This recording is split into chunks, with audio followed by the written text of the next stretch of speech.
Saya ada benda nak bercakap dengan kamu, Hasrina. Apa tu, Manisa?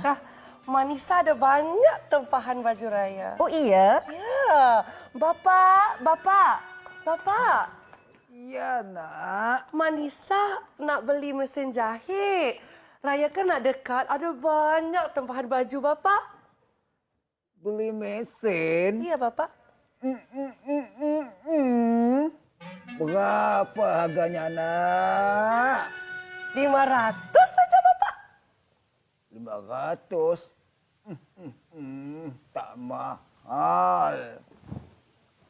Alah, Bapak ni. Kalau cakap pasal duit saja, pingsan. Bapak kau memang begitu. Pura-pura pengsan kalau minta duit. Oh, kau sindir aku ya? Ini mesin baru lah. Aku lasing baru tahu. Jangan bikinlah malu sama MSI, ha? Okey. Menjadi lakonan kita. Okey, Bapak. Silakan duduk. Okey, mari kita teruskan. Ini kisah inspirasi pagi ini. Kenapa kami mulakan dengan sedikitlah babak lakonan daripada filem Allahyarham Tan Sri P. Ramlee ini, memandangkan individu ataupun figura yang kita jemput pagi ini mempunyai karakter yang sangat istimewa. Kalau kita dengar ceritanya, sebenarnya beliau merupakan seorang peminta belon ataupun penghibur jalanan, kan? Tetapi kisah ini viral sebab bersama dengan isteri berniaga di pasar malam dengan karakter yang sangat unik. Ya, betul. Ini dia kita bawakan Cik Muhammad Nizam Muhammad Idrus. Assalamualaikum. Waalaikumsalam. Oh, masih dah in karakter lagi ya? Masih ya. Waalaikumsalam. Sebab apa? Boleh jadi Haji Bakil boleh. Katanya jadi Mr. Bean pun boleh juga. Itulah. Macam-macam karakter yang boleh dibawakan. Tapi pasti kita nak tahu jugalah kisah Encik Manizam sendiri ya. Sebab katanya memang suka menghiburkan lagi-lagi anak kecil di luar sana. Tapi sebelum jawab tu sekejap. Kita tengok kat situ ada kerusi kosong. Betul. Kerusi kosong ni dah tentulah kita nak bawakan juga isteri kepada Cik Nizam iaitu Puan Suraya Zulkifli. Puan Suraya, isteri bapa sudah sampai. Ya, Yang sebenarnya. Mak Jemput duduk. Okey. Okey. Mungkin boleh terus dengan jawapan yang dipersoalkan oleh Dayah tadi.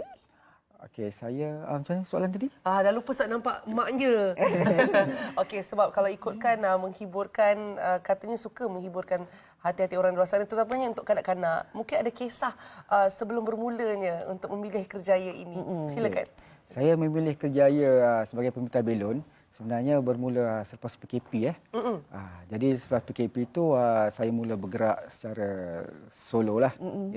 Jadi mengenangkan kami ni ialah kami semua dah 6 tahun kahwin kan. Jadi kami pun macam mana ya?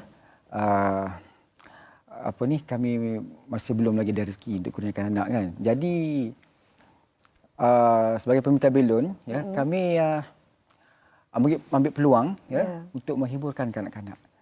Sebab peminta belon ni dia memang rapat dengan kanak-kanak ya dan juga ibu bapa. Jadi daripada situ saya berinteraksi dengan kanak-kanak dan mereka pun memang berminatlah dengan jenis-jenis belon yang saya buat ya.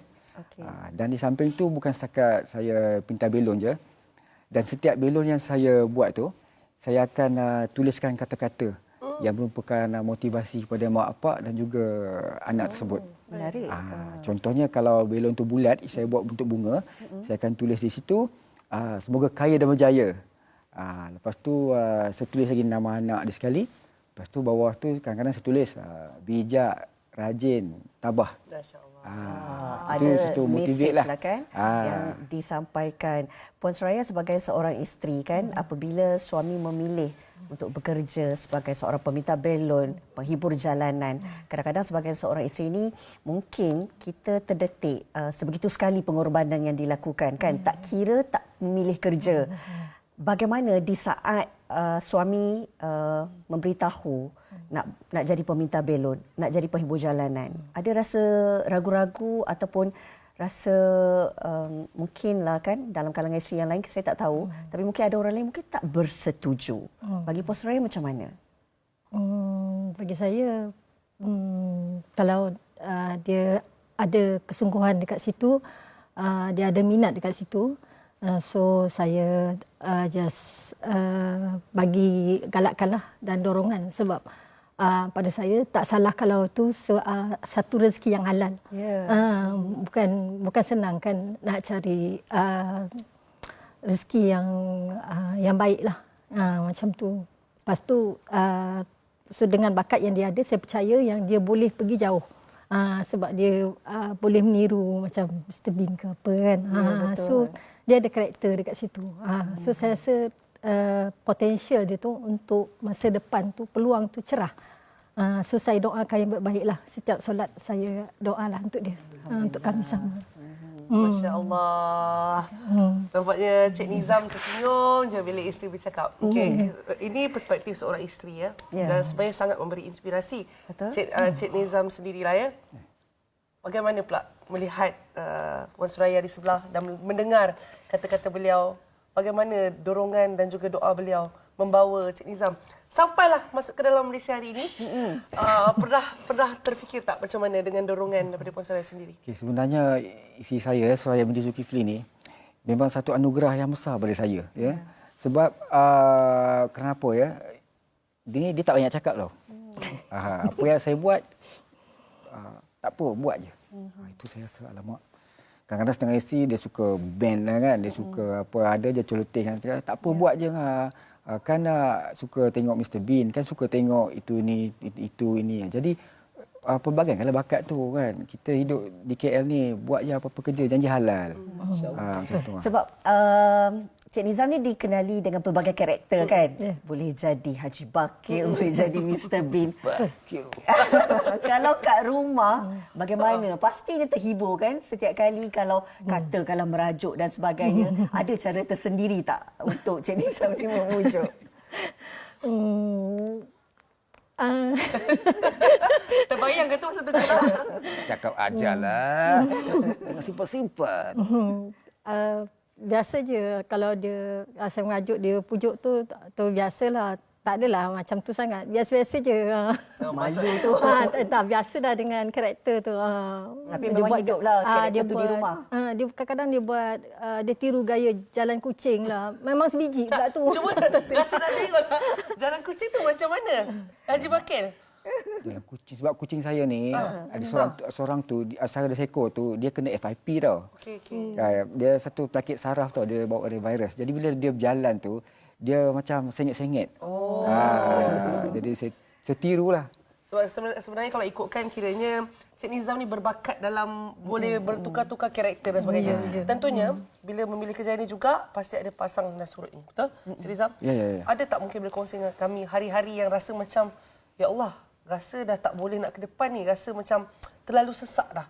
Rasa macam mungkin kena buat benda lain ke mungkin?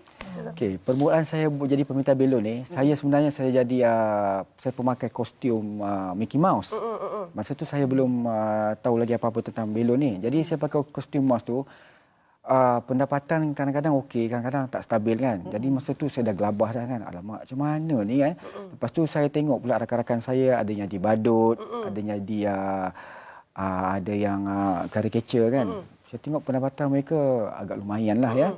Customer pun pelanggan-pelanggan pun datang kan, budak-budak kadang kerumun kan. Saya tengok alamak, saya kata saya kena cubalah. Sebab mula saya rumit sangat. Tengok sebab kadang saya ni jenis cepat pelupa. Jadi saya bincang